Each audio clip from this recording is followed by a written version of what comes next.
Scott DesJarlais is a congressman from Tennessee, and he was doing a Q&A with some of his constituents recently, and this brave little 11-year-old girl walked up and asked a really moving question. So let's listen to what she had to say, then also take note of not only his response, but the crowd reaction here as well. I have a dad, and he's undocumented, and what can I do so he can stay with me?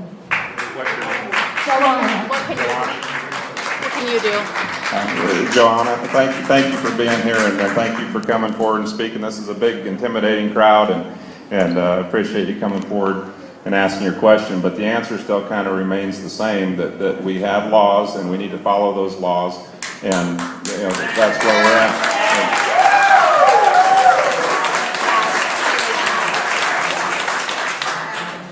I don't know how well you could hear that, but the little girl's name is Josie Molina, and she said, quote, "Mr. DesJarlais, I have papers, but I have a dad who's undocumented. What can I do to have him stay with me?" And he responded, quote, "Thank you for being here, and thank you for coming forward and speaking. This is a big, intimidating crowd, and I appreciate you coming forward and asking a question, but the answer still kind of remains the same. We have laws, and we need to follow those laws, and that's where we're at."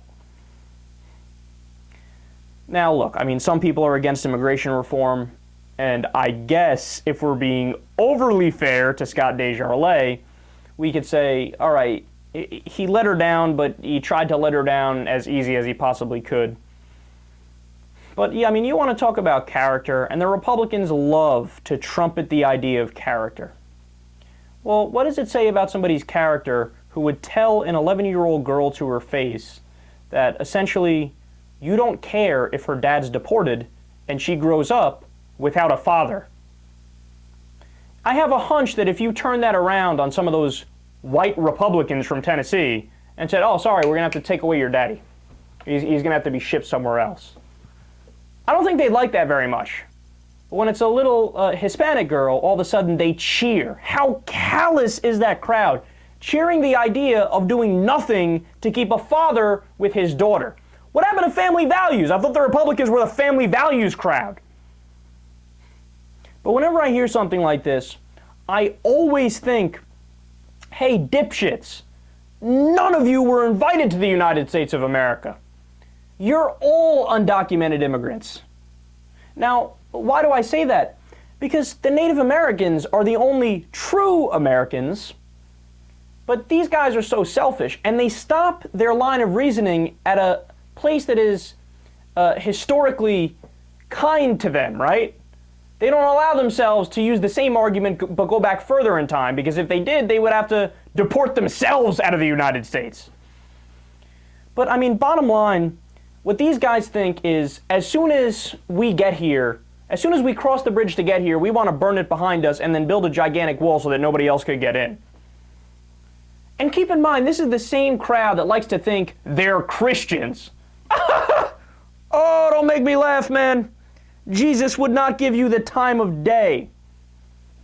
And last thing, Scott DesJarlais is talking about law and order. Well, we have laws, you got to obey the laws, you know what I'm saying? Yeah. Scott DesJarlais is only the last person who should ever try to make this case. You remember who Scott DesJarlais is?